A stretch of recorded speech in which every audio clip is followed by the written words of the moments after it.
दोस्तों आदावर जी, मैं नीस अहमद खान हिंद वॉइस से आपसे मुखातिब हूँ। यूपी में जो पिंजरे के तोते हैं उनको छोड़ दिया गया है और मैनपुरी से लेकर मऊ तक यानी पूरे उत्तर प्रदेश में समाजवादी पार्टी के जो कार्यकर्ता हैं और जो ऑफिस में रह रहे हैं उनके ऊपर इनकम टैक्स के छापे लगना शुरू हुए। ये रात से ही शुरू हुआ है और ज़बरदस्त तरीके से छापे पड़ना शुरू हुए हैं इनकम टैक्स के।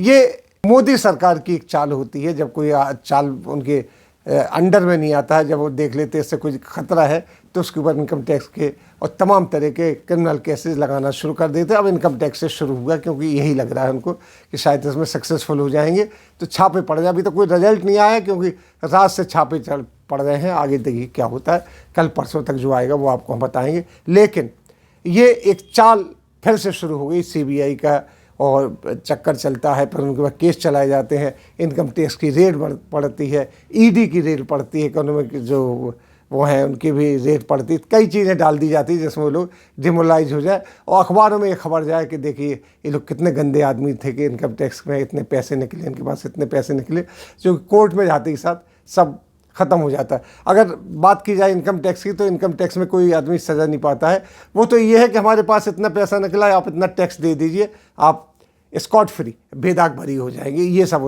इनकम टैक्स का कानून है। कई बार ऐसी चीज़ें हो चुकी, लेकिन मोदी जी डराने के लिए करते हैं। उन्होंने मायावती के ऊपर भी यही चाल चली थी, उनके ऊपर भी इकोनॉमिक्स ऑफेंसेस डाले थे कई, जो अभी बिल्कुल खामोश बैठी। जैसा पर्यवेक्षक और जो एनालिसिस्ट कहते हैं कि मायावती जो अभी तक एक्टिव नहीं हुई वो मोदी जी की इस चाल से है, क्योंकि इस बार अब जो चल रहा है पूरे 7-8 साल से राज्य चल रहा है केंद्र का, उसमें सीबीआई, ईडी, जितने भी इकोनॉमिक्स ऑफेंसेस के ब्रांचेस है सब मोदी जी के अंडर में है और मोदी जी जिसको चाहते उसमें बिठा देते, जिसको चाहते उसमें अलग कर देते।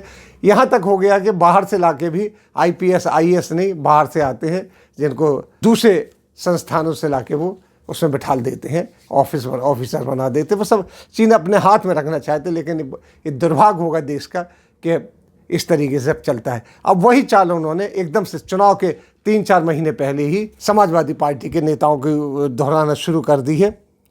जैसे अब आप देखिए कि लखनऊ में जैनेंद्र यादव, मऊ में राजेंद्र यादव, उनके छापे पड़े। अखिलेश के जो करीबी हैं मनोज यादव, राष्ट्रीय महासचिव और प्रवक्ता राजीव राय, अखिलेश के निजी सचिव जैनेंद्र यादव समेत कई लोगों के ऊपर छापे पड़ रहे हैं। बनारस, लखनऊ, हर जगह जहाँ जहाँ इनके रेजिडेंस है वहाँ छापे पड़ रहे हैं। यहाँ तक कि उनके दूसरे राज्य में बेंगलोर वगैरह में जहाँ उनके घर हैं वहाँ पे भी छापे डाल रहे हैं। बड़ी सुनियोजित तरीके से कर रहे हैं, लेकिन ये नहीं जानते हैं कि इन्हीं के लोग उनको बता देते हैं, उनको पहले से पता होता है। कभी कोई इतना धन नहीं निकलता उनके पास, सारा हो जाता है। अब देखिए कुछ दिनों बाद ही होगा, इसको टाइम फिक्स हो जाएगी, ये चाल भी इनकी नाकाम हो जाएगी। और ये चाल अखबारों में भी देख लीजिए, कोई बड़े धूमधाम से नहीं आ रही है, बिल्कुल सिंपल तरीके से आ रही है। उसके पीछे अब इंडियन एक्सप्रेस देखिए, दूसरे अखबार देखिए और दूसरी वेबसाइट पे जाइए तो उसमें कहीं ना कहीं वो आ जाता है कि हाँ ये क्यों हुए हैं। हर जगह ये लिखा जाता है कि चुनाव के पहले ये मोदी सरकार का शिकंजा है जो समाजवादी पार्टी पे डाला जा रहा है। अखिलेश यादव ने इस बात पे कहा है कि आप सीबीआई और पुलिस इनके लोगों को खड़ा कर दीजिए, इनके ज़रिए चुनाव लड़वाइए, आप इनको चुनाव में खड़ा कर दीजिए। ईवीएम की तो बात ही छोड़ दीजिए। अब ईवीएम के साथ साथ सीबीआई, पुलिस और तमाम जैसे हैं सरकारी संस्थान, उनके ऑफिसर ही चुनाव लड़ रहे हैं, एक किस्म से प्रचार कर रहे हैं। इसके बाद उनको ये बताया जाएगा देखिए कितने भ्रष्ट लोग हैं, तकरीरों में कहा जाए, क्योंकि अभी तक ऐसी कोई बात नहीं आई। अखिलेश यादव के ऊपर इन्होंने शिकंजा कसने की कोशिश की थी, वो भी साफ निकल गए, और जिसके ऊपर की थी वो सब साफ निकल गए। कोई डरा नहीं, क्योंकि नेता हैं वो लोग। अगर उनके पास, अगर एक बात कहते हैं, बड़ी मजाक की बात है कि अगर वो बेईमानी करेंगे तो बड़ी सोच समझ के बेईमानी करते, कोई पकड़ नहीं सकता। और ब्लैक मनी हरदम इस्तेमाल होता है चुनाव के अंदर, कोई अपना वाइट मनी नहीं लगाता है, चाहे वो छोटा नेता हो, चाहे बड़ा नेता हो, चाहे बड़ी पार्टी हो, छोटी पार्टी।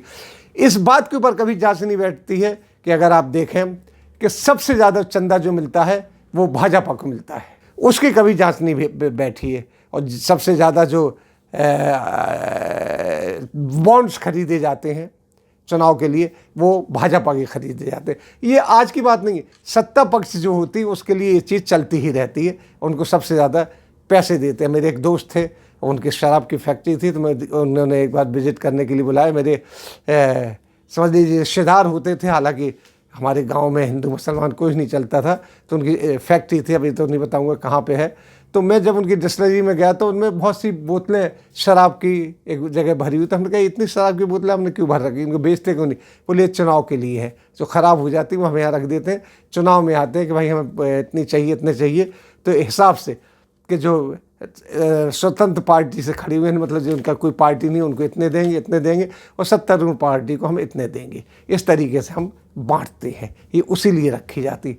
तो ये हर पार्टी जानती है। जब मनमोहन सिंह ने एक चीज़ निकाली थी इकोनॉमिक्स के ऊपर कि पैसा आप लगाइए, और उन्होंने एक बात कही थी जो अखबारों में भी आई थी, लेकिन हाँ लोगों की नज़र नहीं पड़ी। उन्होंने कहा सबसे ज़्यादा उस सर्कुलेशन में आता है ब्लैक मनी आता है, अगर ब्लैक मनी को हम रोक देंगे तो पैसा नहीं निकलेगा, पैसा नहीं निकलेगा तो इकोनॉमी हमारी डाउन हो जाएगी। लेकिन मोदी जी ने किया कि हम ब्लैक मनी निकाल के रहेंगे, ब्लैक मनी निकाली तो अब देखिए कहाँ से कहाँ बात पहुँचेगी। आप कहेंगे ब्लैक मनी को तो निकलना चाहिए, लेकिन ब्लैक मनी हरदम नंबर 2 के ज़रिए आती थी, आपकी इकोनॉमी में भी लगती थी। ब्लैक मनी ज़्यादा नहीं होती, 4 ब्लैक मनी कोई ज़्यादा नहीं होती, 4 या 5% से ज़्यादा नहीं होती है, ये सब चीज़ें होती हैं ब्लैक मनी में। लेकिन ब्लैक मनी एक बहुत बड़ा हिस्सा होती है, अगर इकोनॉमिक्स में जाएंगे तो एक बहुत बड़ा हिस्सा होती है जो कि इकोनॉमी को चलाती है। आज हम बहुत पीछे इसलिए जा रहे हैं कि हमारी कोई इकोनॉमिक पॉलिसी ही नहीं है। ये समझते हैं कि हम रेट डालेंगे, पैसा निकालें, उससे धन बढ़ेगा। नहीं, ऐसा नहीं होता है। आप उसको पैसे को सर्कुलेट कीजिए, अगर आप उस पैसे को बैन लगा देंगे तो पैसा कहीं ना कहीं छुपता चला जाएगा, चाहे विदेशी बैंकों में जाए, चाहे कहीं भी जाए, इस तरीके सब छुपता चला जाएगा। हमारी ये सरकार जो मोदी जी की सरकार है वो इकोनॉमिक्स में कुछ नहीं जानती। हमारे जो मनमोहन सिंह थे बहुत बड़े इकोनॉमिस्ट थे, वर्ल्ड क्लास इकोनॉमिस्ट थे, आज तक माने जाते हैं, उनकी किताबें ऑक्सफोर्ड से लेकर कई जगह पढ़ाई जाती है। लेकिन मोदी जी उनका भी मजाक उड़ाते थे कि वो इस तरीके से है, ये सारी चीज़ें करते। लेकिन उनकी इकोनॉमी आज तक चली। जितना डेवलपमेंट आप देखिए मनमोहन सिंह के ज़माने में हुए, जितने स्कूल कॉलेजेस मेडिकल कॉलेज उनके ज़माने में बने, इनके ज़माने में शिलान्यास होता कोई मेडिकल कॉलेज या यूनिवर्सिटी अभी तक नहीं बनी है। हाँ, शिलान्यास बहुत हो रहे हैं, तो इकोनॉमी बहुत पीछे चली गई है इस तरीके से करके। अब ये सोचते हैं कि हम जोर ज़बरदस्ती से किसी का पैसा निकाल लें, वो आज तक नहीं निकाल पाए, कोई सरकार नहीं निकाल पाई आज तक पैसे। ये एक हकीकत है। अगर इसी तरीके से निकलना होती, जब आपके स्वर्गीय वीपी सिंह मंत्री हुआ करते थे, उन्होंने ब्लैक मनी को वाइट करने के लिए एक स्कीम निकाली थी, तो रातों में लोग वक्त पैसे लेके जाते थे, वाइट मनी हो जाता था। उसमें यह था कि इतना आपके पास जाएगा, इतना सरकारी उसमें जाएगा, लेकिन ब्लैक मनी आपकी वाइट हो जाएगी। इस तरीके से निकलता है ब्लैक मनी। ये बड़ी सोचने की बात है, और ये क्या कहना चाहिए, अंधभक्त इसको कहते हैं कि ये पैसा जो आ रहा है पकड़ा जाएगा, वो हमारे काम आएगी, कहीं काम नहीं आएगा, इसका पता ही नहीं चलेगा। कोई आदमी डिक्लेयर ही नहीं करेगा हमारे पास कितना पैसा है, और जो होता है सारा वाइट में होता है। जो बेईमानी करता है, बेईमान बहुत ज़्यादा समझदारी से बेईमानी करता है। उसके पास वकील होते हैं, बैरिस्टर होते हैं, सब चीज़ होती है, नौकरशाही उसके कब्जे में होती, इस तरीके से करता। इन्होंने रेट डाली, अब आप बात पे आते हैं, इन्होंने रेट डाली किसके ऊपर रेट डाली? समाजवादी पार्टियों के ऊपर। पूरी दुनिया, पूरा भारत ये समझ गया कि ये समाजवादी पार्टी के लोगों के ऊपर ही क्यों रेट डाली, आपने भाजपा वालों के ऊपर क्यों नहीं रेट डाली? भाजपा में भी ऐसे बहुत से लोग होंगे, दूसरी पार्टी में बहुत से लोग होंगे, लेकिन नहीं, उनके ऊपर नहीं, समाजवादियों के ऊपर। इसलिए कि यूपी में चुनाव होना है, यूपी में अखिलेश उनको काफ़ी डेंट दे रहे हैं, लिहाजा उनके ऊपर रेट डालिए। इसी तरीके से इल्ज़ाम सोनिया गांधी और राहुल गांधी के ऊपर लगाए थे, जो अभी तक साबित नहीं हुए हैं। ये इनकी एक पॉलिसी है कि किसी को डिमोरलाइज करने के लिए इनकम टैक्स के छापे डलवाए जाए, ईडी के छापे डलवाए जाए, इस तरीके से छापे डलवाए जाए। लेकिन अब इससे कुछ होने वाला नहीं, जनता सब समझ चुकी है। अब कोई दूसरा रास्ता लाइए, आप खुद को तरक्की दीजिए। पत्थर डालने से, जगह जगह पत्थर रखने से बेहतर है कि कोई कंस्ट्रक्टिव काम कीजिए। बातों के भन्नाना फैलाइए कि हमने ये कर दिया, हमने ये कर दिया, हमने इतने शिलान्यास कर दिए, हमने इतने नहरें बना दी, हमने इतने खेत बना दिए। नहीं, बना के दिखाइए जो मनमोहन सिंह ने किया है।